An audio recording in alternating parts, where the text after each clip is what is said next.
Quisiera que vayan conmigo, por favor, al libro de Romanos, al capítulo 3. Vamos a leer del versículo 10 al 18. Romanos, capítulo 3, del versículo 10 al 18. Leo la palabra del Señor que dice lo siguiente. Como está escrito, no hay justo ni aun uno, no hay quien entienda, no hay quien busque a Dios. Todos se han desviado, a una se hicieron inútiles. No hay quien haga lo bueno, no hay ni siquiera uno. Sepulcro abierto es su garganta, engañan de continuo con su lengua. Veneno de serpientes hay bajo sus labios, llena está su boca de maldición y amargura. Sus pies son veloces para derramar sangre, destrucción y miseria hay en sus caminos, y la senda de paz no han conocido. No hay temor de Dios delante de sus ojos. El día de hoy nosotros vamos a empezar con una serie nueva que pienso yo que es como la base doctrinal de iglesias de sana doctrina. La enseñanza clásica, clave de toda iglesia de sana doctrina. Y esto es conocido como las 5 solas. Perdón, no son las 5 solas. Quería hablar sobre las doctrinas de la gracia, que son las doctrinas claves de las iglesias de sana doctrina. Y quisiera ver con esta primera parte que es la corrupción radical de la humanidad. Esta parte o este tema también es conocido en varias iglesias con el tema de depravación total. Y el texto que nosotros hemos elegido para esta mañana de Romanos 3 es una descripción del hombre que está sin Cristo. El hombre que está sin Cristo lo vemos aquí descrito de una manera sombría, triste, grave, desagradable y hasta cierto punto sin remedio. Pero este pasaje no enseña que el hombre es todo lo malo de lo que es capaz de hacer. Cuando uno ve la descripción que da la Escritura acerca del hombre, dice, no hay justo ni aun uno, no hay quien entienda, no hay quien busque a Dios, todos se han desviado, a una se hicieron inútiles. Parece que estamos hablando con una clase de personas, lo peor de lo peor. Pero la realidad es que estas personas que están aquí descritas, que son personas que están sin Cristo y sin esperanza, a quienes no les ha nacido el Evangelio, pueden hacer cierto bien relativo. Por ejemplo, los secuestradores hacen daño a las personas, los asaltantes hacen daño a las personas, pero yo te aseguro que ellos probablemente aman a sus madres o aman a sus hijos. A pesar de ser malos, crueles y perversos, deben tener amor por alguien. O sea, no son malos en el sentido extensivo de la palabra, sino en un sentido intensivo. Y la descripción de este pasaje es de alguna manera muy gráfica, porque el hombre, por ser injusto, como es descrito aquí, no puede ser aceptado por Dios. El texto nos dice, no hay justo ni aun uno, no hay quien entienda, no hay quien busque a Dios, todos se han desviado, a una se hicieron inútiles. Es decir, que la condición del hombre en la que se encuentra es de alguien que está ciego. No puede ver a Dios, no desea a Dios, no entiende a Dios. No importa lo que Él diga. A veces los dichos se contradicen con los hechos. Pero por otro lado vemos que el hablar de estas personas es desagradable al Señor. Dice el versículo 13 y 14, sepulcro abierto es su garganta, engañan de continuo con su lengua, veneno de serpientes hay bajo sus labios, llena está su boca de maldición y amargura. La forma de hablar es una forma que desagrada al Señor. Pero finalmente, como no hay temor de Dios delante de sus ojos, según lo que dice el versículo número 18, no pueden adorar a Dios. Porque aquel que tiene temor a Dios, lo primero que causa en su corazón es admiración, reverencia. Uno queda impactado con todo lo que hace Dios. Hay un temor reverente para con Dios y eso nos lleva a adorarle. Por eso es que Dios está buscando de verdaderos adoradores que adoren al Padre en espíritu y en verdad. Y este tema del cual yo estoy tomando como plataforma este libro de Romanos, esta porción de la Escritura, teológicamente se la conoce como depravación total de la humanidad. Nosotros lo vamos a llamar corrupción radical de la humanidad, como lo dice el doctor R.C. Sproul. Y la palabra radical se deriva de una raíz o de una palabra que es raíz. Radical viene de raíz. Y se llama así porque el pecado penetra a la raíz del hombre o al centro del hombre, al núcleo del hombre.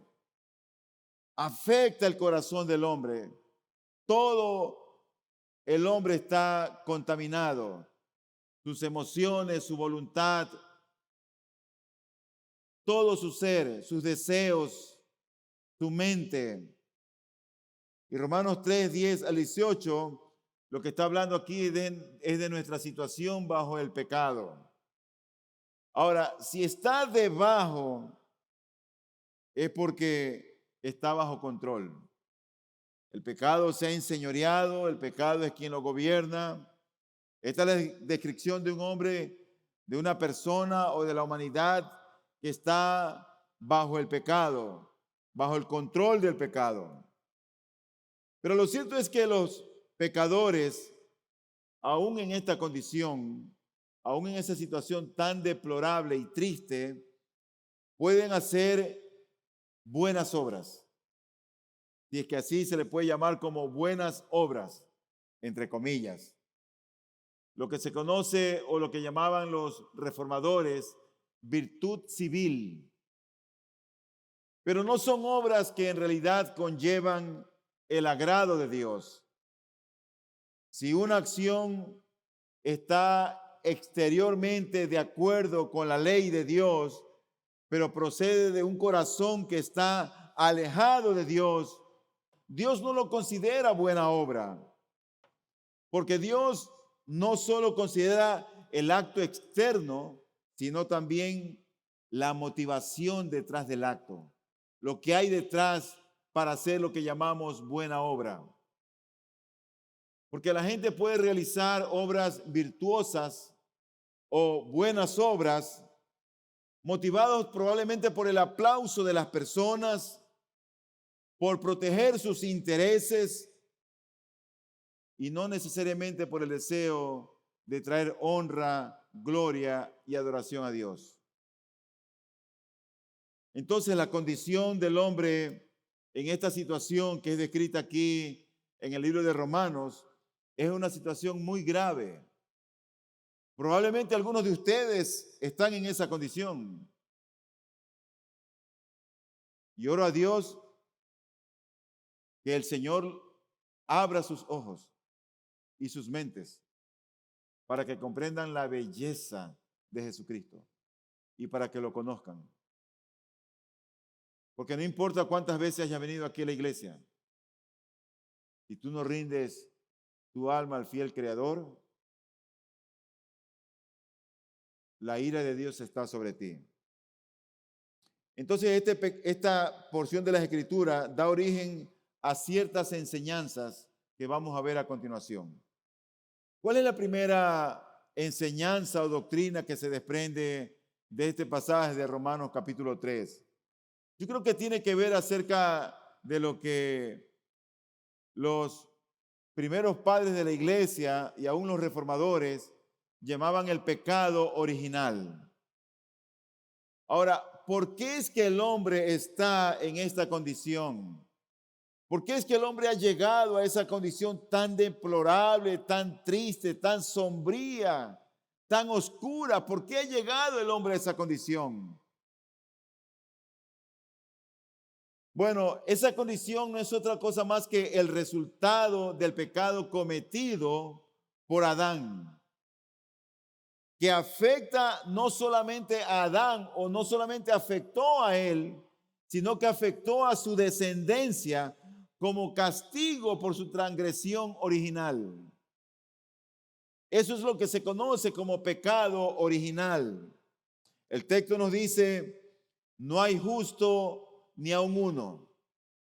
¿Por qué no hay un justo aquí en la tierra? A causa del pecado original. Luego añade, no hay quien entienda, no hay quien busque a Dios.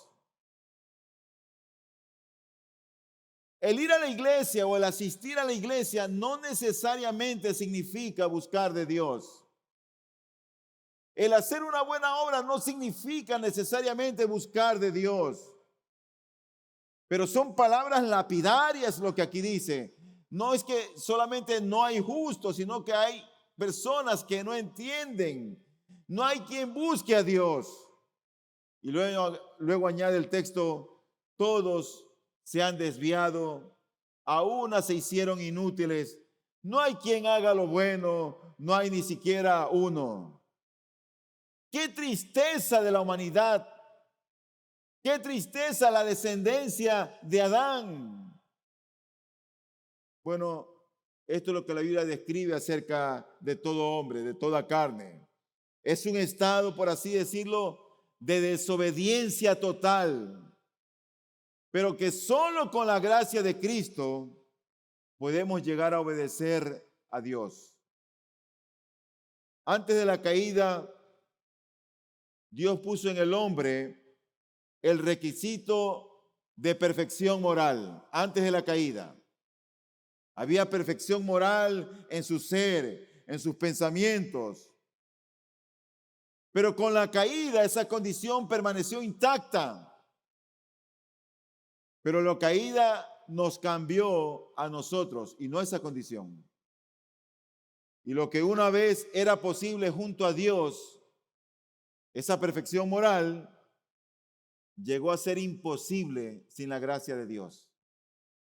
Es que estando en el Señor antes de la caída, esa perfección moral nos llevaba a hacer lo que agradaba a Dios, lo que era bueno, lo que Él quería, su obediencia.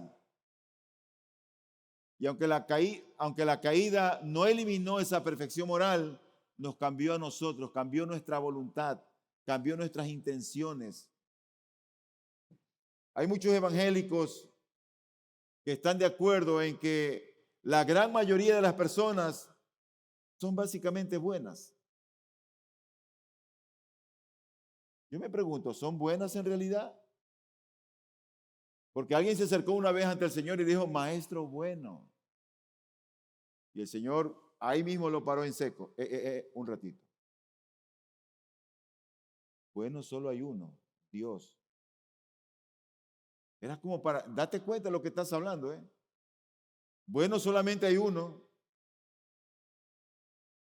El célebre Agustín de Hipona, él decía lo siguiente: antes de la caída, el hombre tenía la capacidad de pecar y la capacidad de no pecar.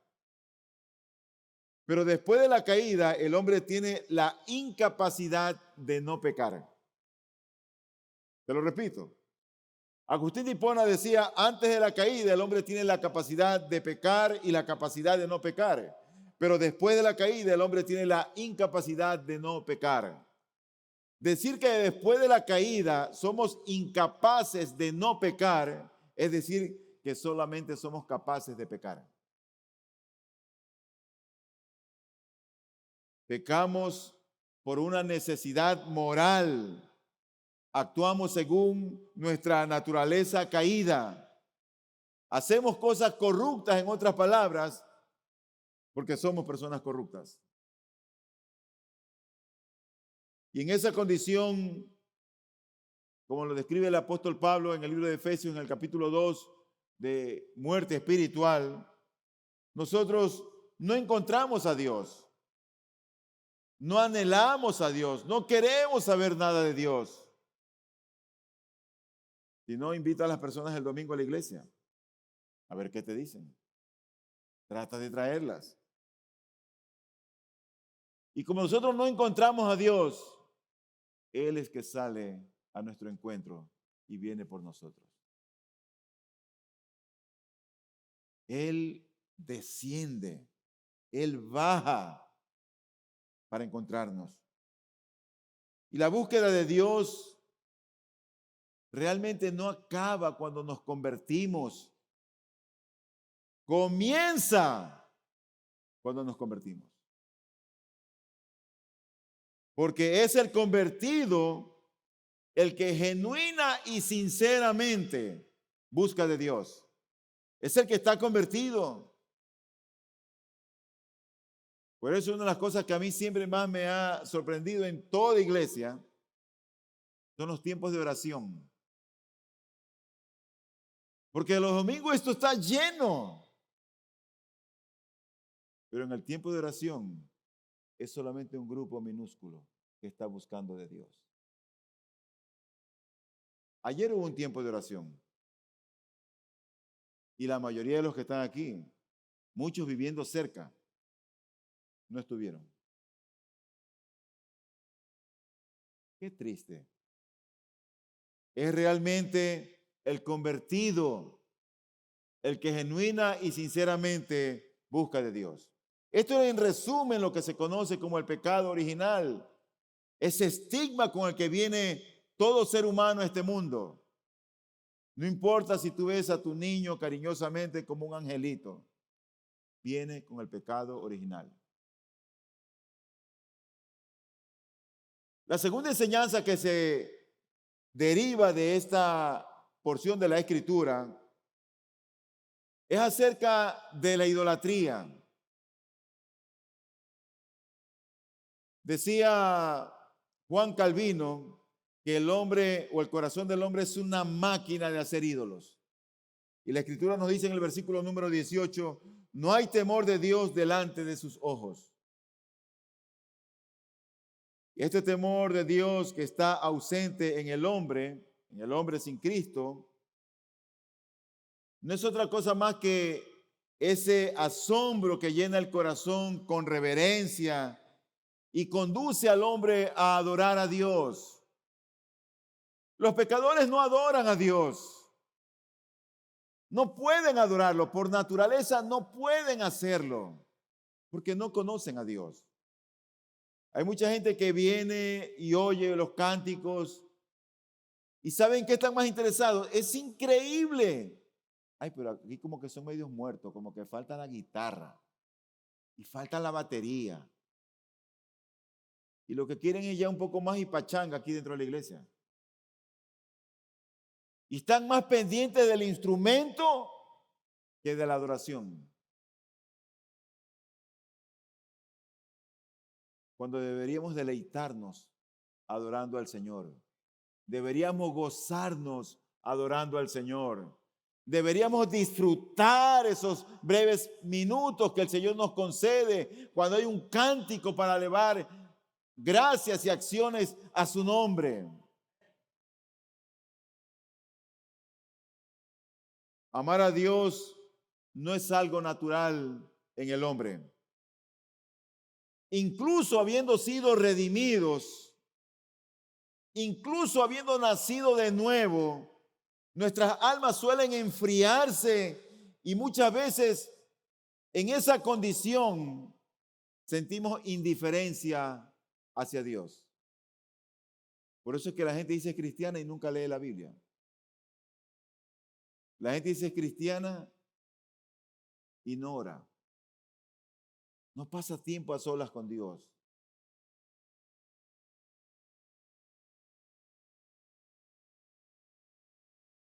Martín Lutero encontró una pregunta,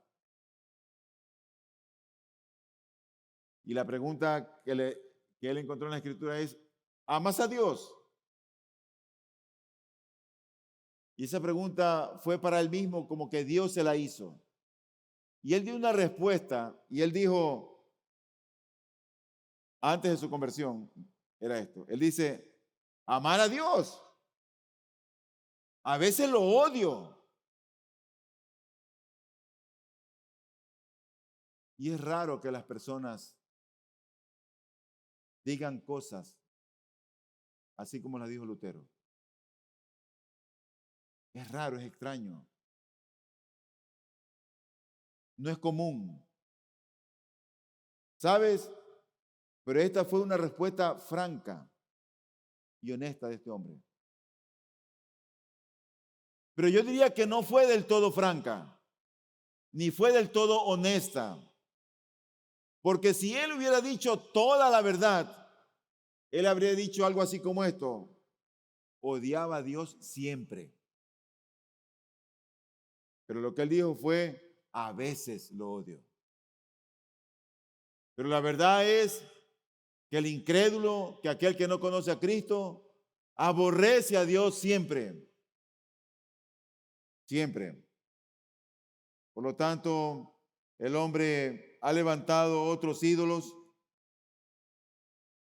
y como no hay temor, no puede adorar a Dios, no quiere adorar a Dios, no entiende lo que es adorar a Dios. El servicio no es para él, el cántico no es para él, la oración no es para él o ella, el escudriñar las escrituras tampoco, por su condición. Hay otros ídolos que ha levantado en su corazón y esos son los que ocupan su lugar preferente. Pero la tercera enseñanza que encontramos en este texto tiene que ver con la capacidad moral.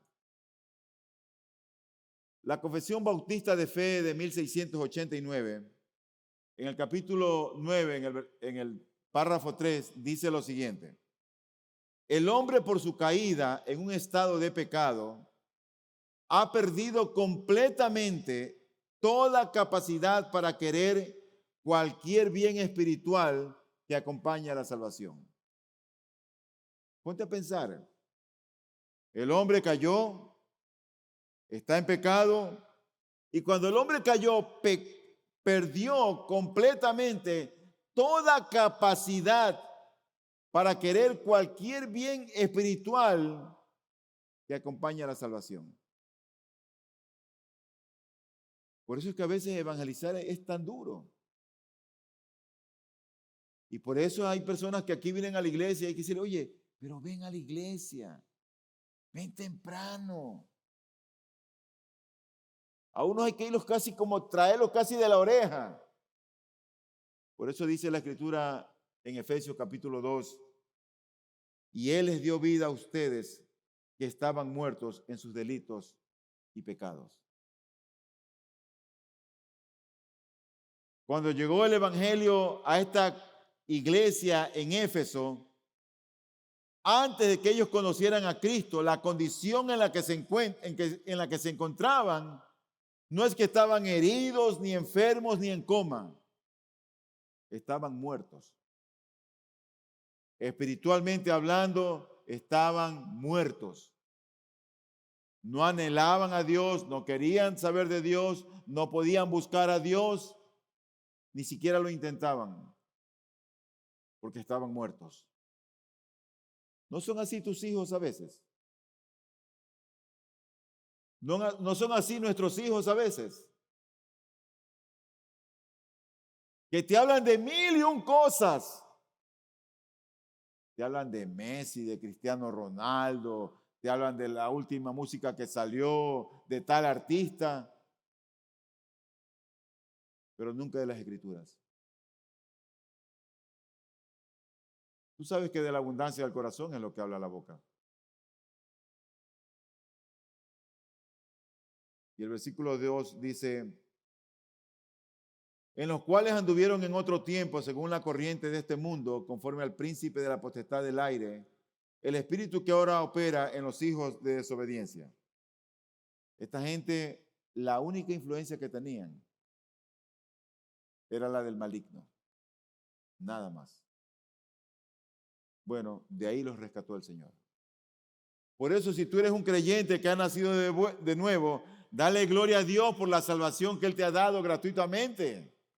Hay un motivo de alegría, de gozo, de saber de dónde Él me sacó, de saber de dónde Él te sacó. Pero si tú no conoces aún a Cristo, entonces preocúpate. Y dice el versículo 3, entre ellos también todos nosotros en otro tiempo vivíamos en las pasiones de nuestra carne, satisfaciendo los deseos de la carne y de la mente, y éramos por naturaleza hijos de ira, lo mismo que los demás. Hasta que llega el versículo 4 y dice, pero Dios, que es rico en misericordia, por su grande amor que nos tuvo, nos salvó. Pero Dios. Por eso que decía R.C. Sproul, porque aquí está describiendo a personas que estaban muertas espiritualmente y que la gracia de Cristo se reveló a sus corazones y de un momento a otro pasaron de tinieblas o de muerte a luz y a vida por la gracia del Señor.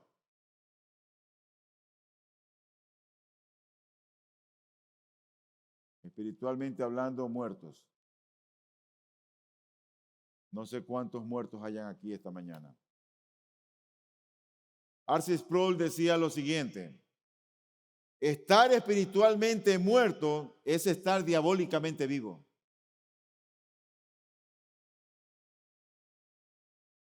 Y esto me lleva a mi cuarta enseñanza de este pasaje, la penúltima, y tiene que ver algo con el libre albedrío. Pastor, entonces, ¿qué significa? ¿Que yo no tengo la capacidad para elegir a Dios? No, no la tienes. Yo no puedo por mí buscar. No, tú no puedes hacer nada. ¿Sabes por qué? Porque estás muerto, pues. ¿Cómo puede un muerto buscar a Dios? ¿Cómo puede un muerto anhelar, desear a Dios?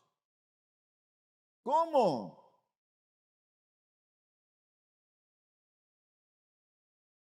Agustín de Hipona insistió en que el hombre caído, decía él conserva su libre albedrío,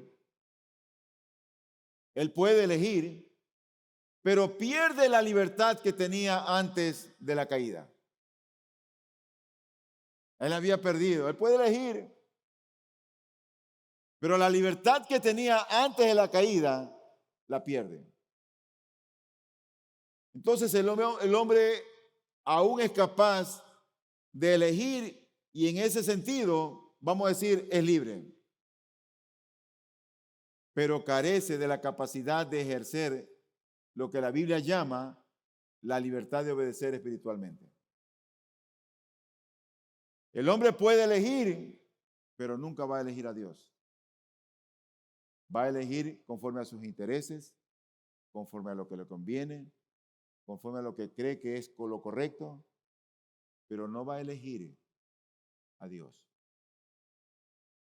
Él tiene libre albedrío, pero el libre albedrío, ¿sabes lo que es? Es un esclavo del pecado.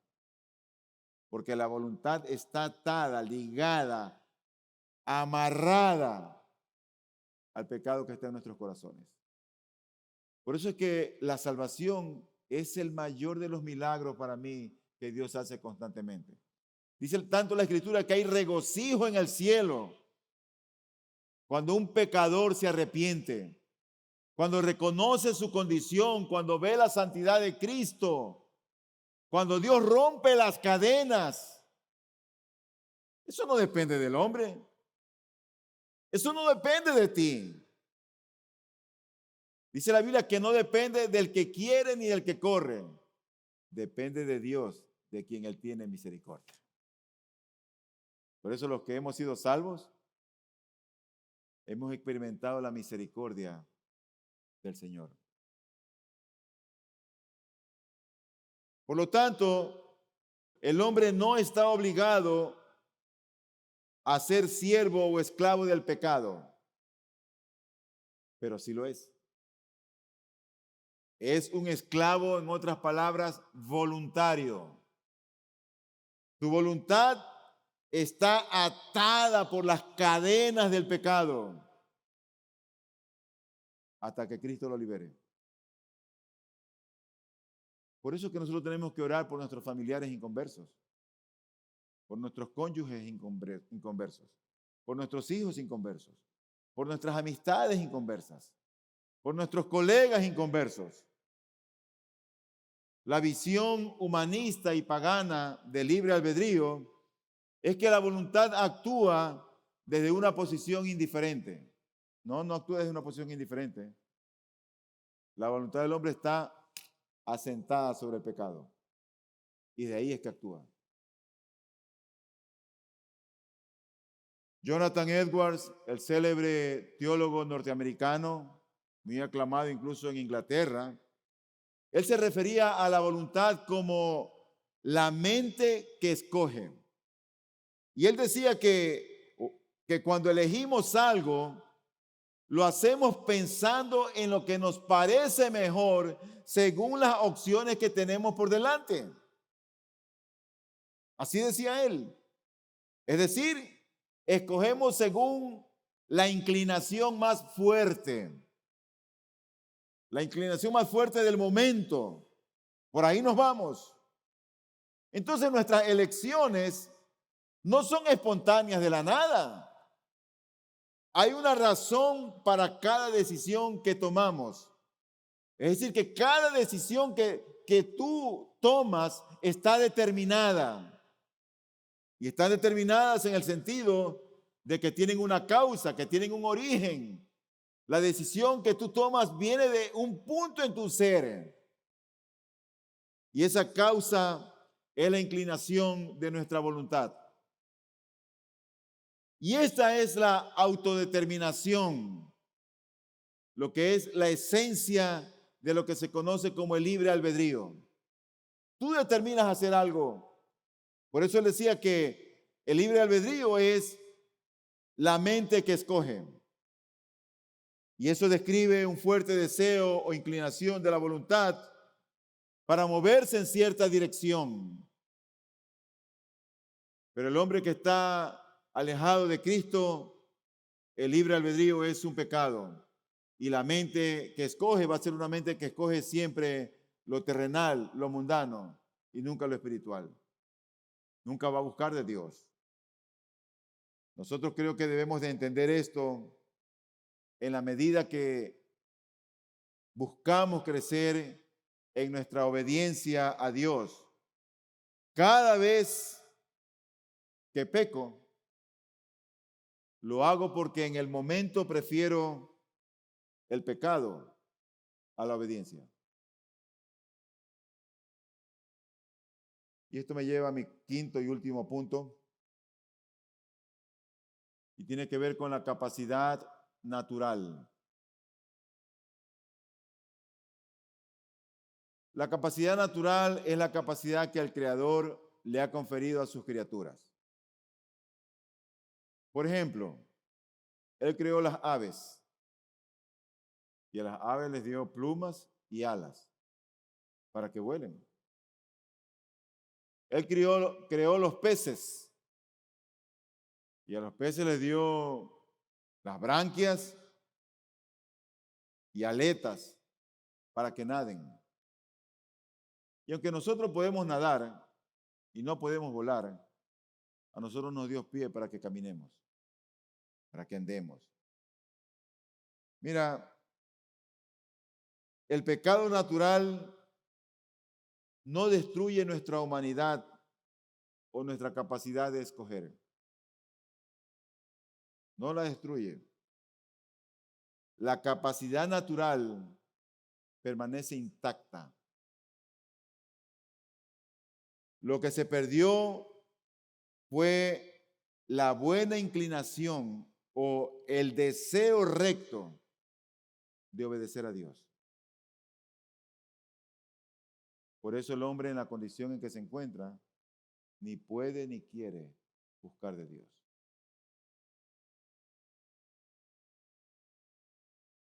El hombre caído tiene la capacidad natural para escoger a Dios, pero carece de la capacidad moral para hacerlo. Por eso no lo escoge. Moralmente no puede escogerlo. Y Dios no ha desbaratado la capacidad moral en el ser humano. Por eso es que el Señor mismo dijo en Juan 6, dice Juan 6:65, por eso les he dicho que nadie puede venir a mí si no se lo ha concedido el Padre. Nadie. Tú no llegas a Dios porque tú quieres. Ah, no, que yo tengo fuerza de voluntad. Eso depende de mí. No, eso no depende de ti. ¿Sabes de quién depende? Del Padre. ¿Lo lees en la Biblia? ¿Estás conmigo? Por eso les he dicho que nadie puede venir a mí. ¿Quién es ese mí? Jesucristo. Nadie puede venir a mí si no se lo ha concedido el Padre. Y es entonces cuando el Padre revela a la mente, al alma, al corazón del hombre, a Jesucristo, es que el hombre vuelve sus ojos, su mente a Cristo. Por eso que la salvación no depende de nosotros. La salvación depende de Él. La salvación depende de Cristo. Y la dura verdad que Jesús expresa es que nadie puede venir a Cristo por sí solo. En esa condición en la que te encuentras, querido amigo, no puedes venir a Cristo. Es Él el que te atrae, el que trabaja en tu corazón, en tu mente. Yo he visto, al menos dentro de la iglesia, que la manera como Dios obra en cuanto a la salvación, a veces la gente ni se da cuenta cómo lo hace. Y algunos han llegado a veces con doctrinas algo extrañas, y cuando oyen cosas como esta, oye, así ha sido. Y es como que Dios va alineando mejor la salvación que ya les ha dado. No es que los hace más salvos, sino que la van entendiendo conforme la Biblia lo enseña. Pero a veces pensamos nosotros, cuando no conocemos a Cristo, que la salvación es por las buenas obras que hacemos. Y no hay cosa que esté más lejos de aquello. Dios se agrada en salvar según el propósito y el consejo de su propia voluntad. No es porque ve algo bueno en nosotros. Realmente no hay nada bueno en nosotros. Pero aún así, Él nos recibe. Por eso Él escogió a una prostituta y escogió a un ladrón y llamó a un asesino y llamó a un mentiroso. Y si ha llamado a esa clase de gente, te puede llamar a ti. Te puede llamar a ti. Es más, de hecho yo creo que el hecho de que estés aquí en esta mañana no es con despropósito alguno. Todo lo contrario. No creo que esto sea coincidencia, yo creo que es providencia. Y es la providencia de Dios la que te tiene sentado aquí en esta mañana.